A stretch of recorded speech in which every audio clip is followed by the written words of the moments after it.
अभी हम पढ़ते हैं कि सेप्टिक जो शॉक है और सीवियर सेप्सिस से जो पेशेंट को कैसे बचाया जा सकता है, यानी कि अर्ली गोल डायरेक्टेड थेरेपी क्या है। याद रखें, अर्ली का वर्ड इम्पोर्टेंट है, ठीक है ना।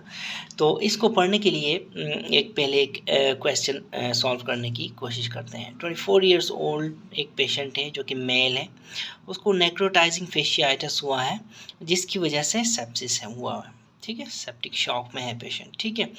अब आपके पास आता है, आप उसके वाइटल्स करते हैं।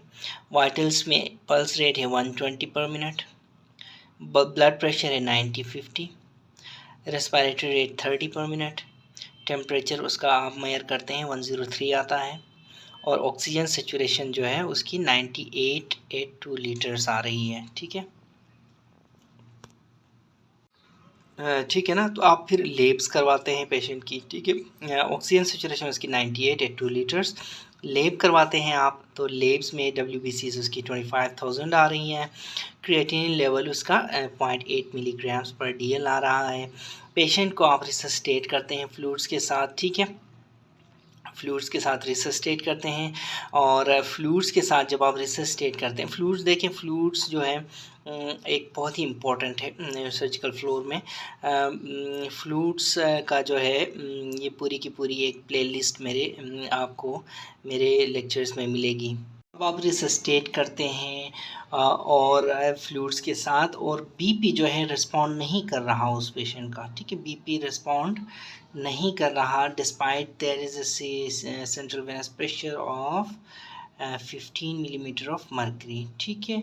अच्छा, अब क्वेश्चन करता है कि which of the following therapies is indicated in the management of this patient.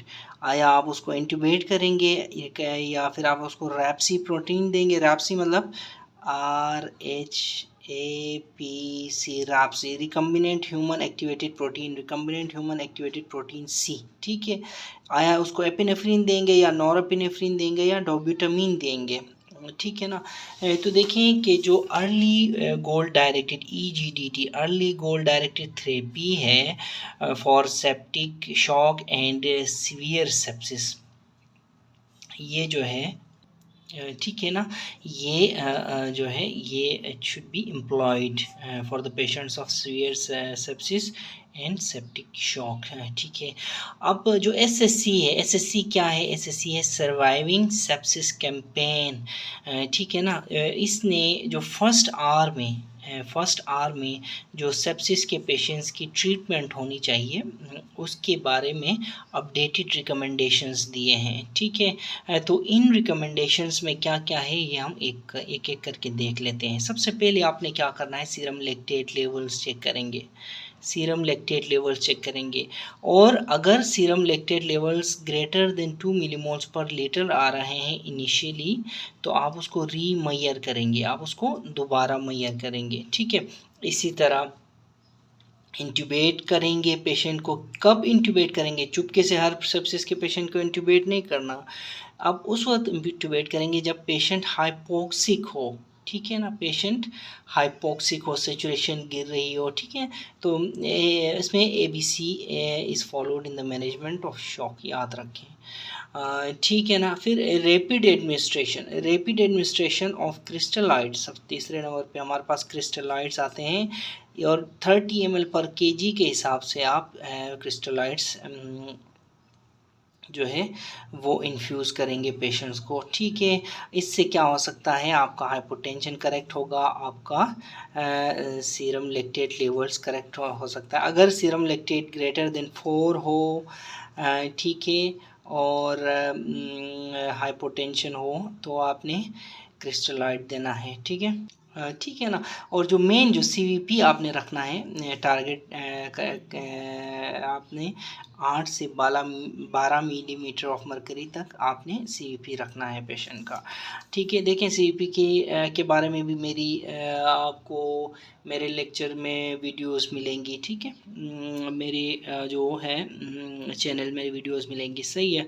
अच्छा, इसी तरह जो फिर वेजोप्रेसर्स, आपको वेजोप्रेसर्स के बारे में आपने सोचना है, ठीक है। वेजोप्रेसर्स जो हैं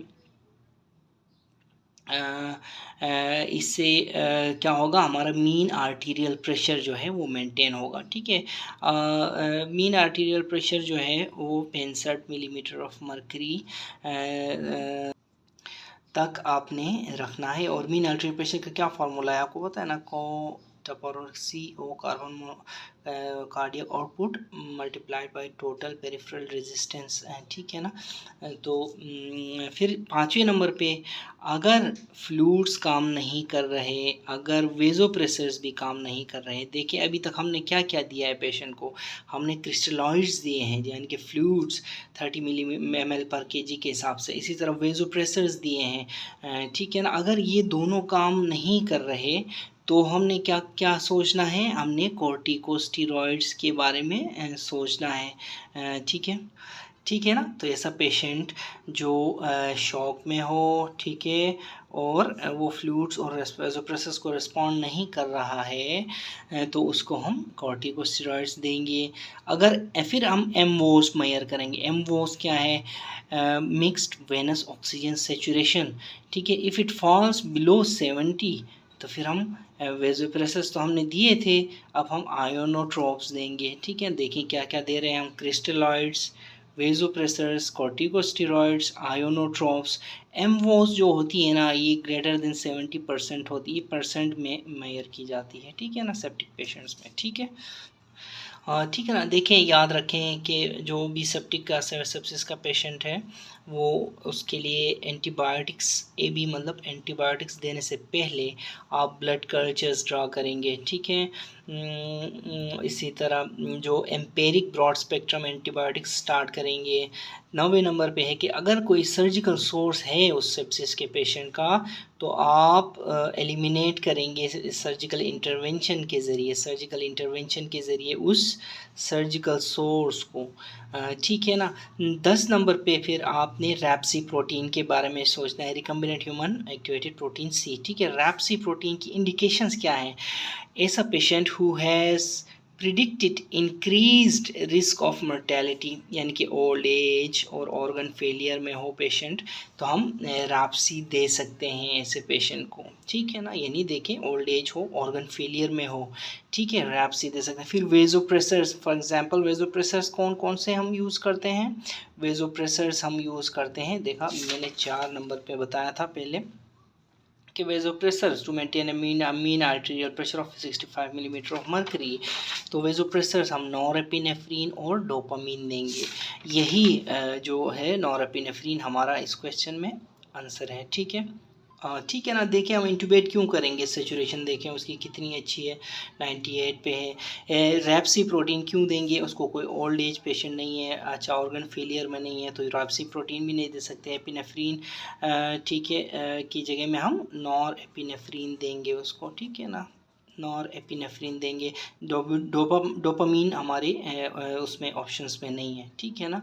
अच्छा, उसके बाद देखें कि आयोनोट्रोप्स कौन कौन से, मैंने यहाँ पे मिसाल दी थी आयोनोट्रोप्स की 6ठे नंबर पे। ठीक है, तो आयोनोट्रोप्स कौन से हैं, आयोनोट्रोप्स डोब्यूटामीन है। डोब्यूटामीन हम उस वक्त देंगे when there is oxygen delivery जो है लो हो in setting of acute heart failure.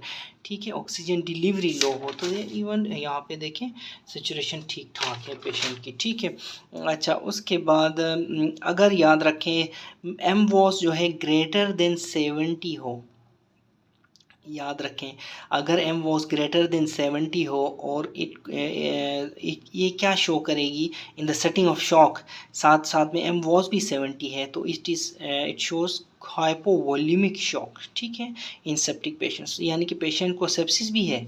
ठीक है, सेप्सिस भी है, साथ में आप एमवॉस मेजर कर रहे हैं जो कि 70 से कम है, इसका मतलब ये है कि हाइपोवॉल्यूमिक शॉक में भी है पेशेंट को। ऐसे में करेक्ट हाइपोवॉल्यूमिया करेंगे हम क्रिस्टलाइड्स देके और आयोनोट्रोप्स देंगे इस सिचुएशन में भी टू जो है काउंटर मायोकार्डियल डिप्रेशन। ठीक है, इससे हम मायोकार्डियल डिप्रेशन से बचा सकेंगे पेशेंट को।